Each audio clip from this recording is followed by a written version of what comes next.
अरे मोटी मोटी बातों करवाती कसूर ना था। बम्पर टू बम्पर लगाओ तो खबर पड़े कि शिव नंबर 1 कौन है। आजा पवन शर्मा के बच्चे आजा। ટોપ આપણે પોતાની જ છે અને માગવાની જરૂર એમને પડે આપણે નહીં। આ 6 એ 6 ટોપ જોઈ લેજો, શિવ નંબર 1 ની જ છે, અમારે કઈ માગવાની જરૂર નથી પડતી। એટલે એવા કહેતા હોય કે માગીને આયા તો બેટા તું 2 જણનું માગીને આવ્યો છું, મારે નામ નથી કેવું, પરંતુ 2 જણનું માગીને આવ્યો છું એટલું યાદ રાખજે।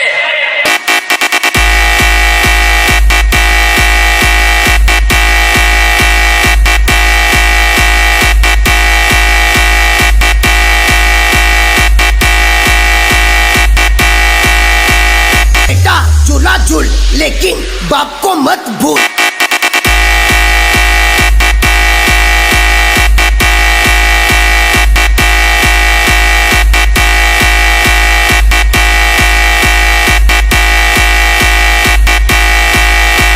कहाँ गए लोकल मार्केट के डिब्बे? अपने बाप को देखकर सो गए क्या?